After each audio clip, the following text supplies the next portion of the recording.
भविष्य पुराण में एक कथा आती है कि एक बार महाराज युधिष्ठिर ने श्री कृष्ण भगवान से प्रश्न किया कि हे भगवान, ऐसा कौन सा व्रत है जिसको करने से नारी रजस्वला के दोष से मुक्त हो जाती है।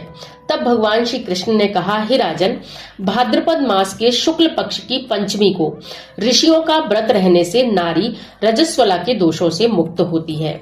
क्योंकि जब इंद्र ने वृत्तासुर को मारा था तब ब्रह्म हत्या का एक भाग नारी के रज में, दूसरा नदी के फेन में, तीसरा भाग पर्वतों पर, चौथा भाग अग्नि की प्रथम ज्वाला में विभक्त किया गया था।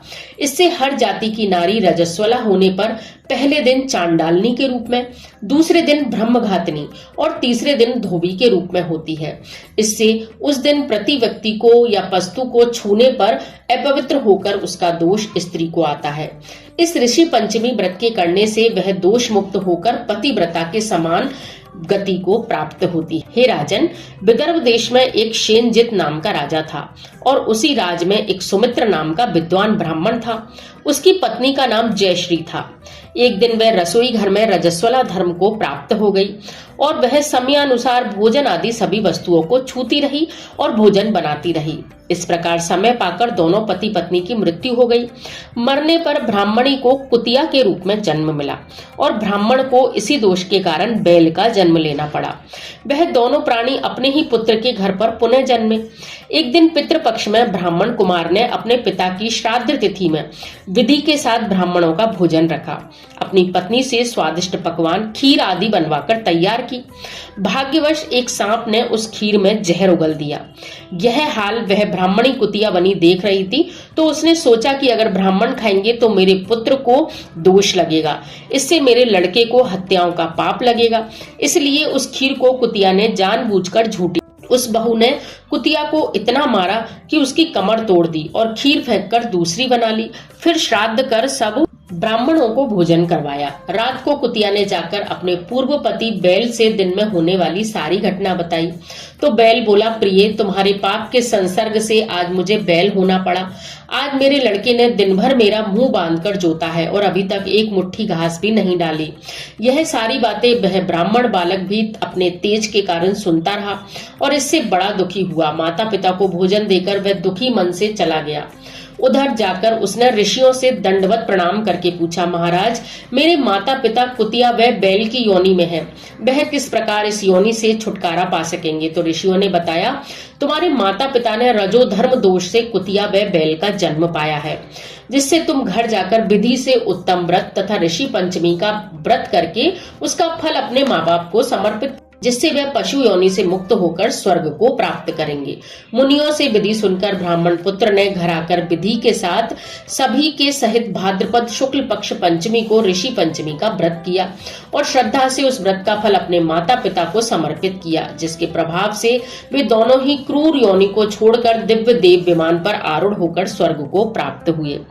हे राजा युधिष्ठिर, जो स्त्री इस व्रत को विधि के साथ करती है तथा श्रद्धा से सप्त ऋषियों का पूजन करती है, वह नारी इस रजस्वला के भयंकर दोष से छूटकर शीघ्र ही धन, पुत्र, पौत्र आदि सुख सौभाग्य के रूप में पाती है। इस व्रत को करना नारी जाति का मुख्य कर्तव्य है। इससे मन, शरीर आदि दोष मुक्त होते हैं। जो फल तीर्थों के करने से प्राप्त होते हैं, इस व्रत से अनायास ही नारी जाति को मिल जाते हैं। इसके साथ ही एक दूसरी कथा भी आती है, जिसमें एक ब्राह्मण जो कि विदर्भ देश में रहता था, उसकी पतिव्रता नारी सुशीला थी। उसने एक पुत्री और एक पुत्र को जन्म दिया। उसका पुत्र सुविभूषण ने वेदों का संपूर्ण अध्ययन किया तथा कन्या का विवाह एक सामान्य कुल में कर दिया गया। विधि के विधान से वह कन्या विधवा हो गई और वह अपने सतीत्व की रक्षा पिता के घर में रहकर ही करने लगी। एक दिन कन्या माता पिता की सेवा करके एक शिलाखंड पर सो रही थी, लेकिन रात भर में ही उसके सारे शरीर में कीड़े पड़ गए। सुबह जब कुछ शिष्यों ने उस कन्या को इस हालत में देखा तो उसकी माता से जाकर कहा कि गुरु पुत्री के दुख को देखिए। गुरु पत्नी ने जब जाकर देखा तो वह अनेक तरह से रोने लगी और पुत्री को उठाकर ब्राह्मण के पास लाई। ब्राह्मण भी पुत्री की दशा देखकर अति विस्मय को प्राप्त हुए।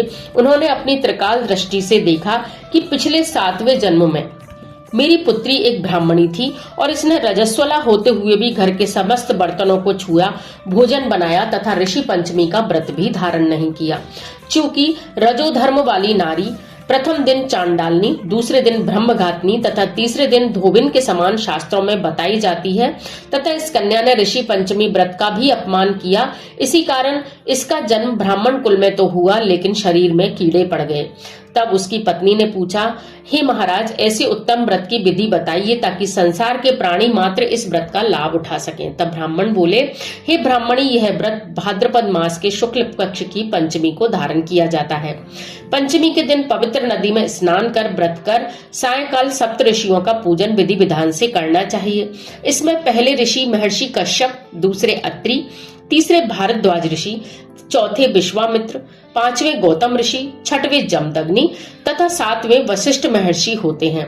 इन सभी की आचमन स्नान, चंदन, फूल, धूप, दीप, नैवेद्य आदि से पूजन कर व्रत की सफलता की कामना करनी चाहिए। चतुर्थी के दिन एक बार भोजन करके पंचमी के दिन व्रत आरंभ करें। सुबह नदी या जलाशय में स्नान कर किसी स्थान सर्वतोभद्र चक्र बनाकर उस पर कलश स्थापित करें। कलश के कंठ में नया वस्त्र बांधें। पूजा सामग्री एकत्रित कर अष्टदल कमल पर सप्त ऋषियों की कुशा की प्रतिमा स्थापित करें। रात्रि जागरण करें, कथा का श्रवण करें। इस प्रकार करने से व्रत नारी सुंदर रूप लावण्य को प्राप्त होकर सौभाग्यवती होकर धन व पुत्र से संतुष्ट हो उत्तम गति को तो प्राप्त करती ही है, साथ ही इसकी कथा सुनने से तथा इस व्रत को धारण करने से स्त्री रजस्वला के दोषों से मुक्त हो जाती है।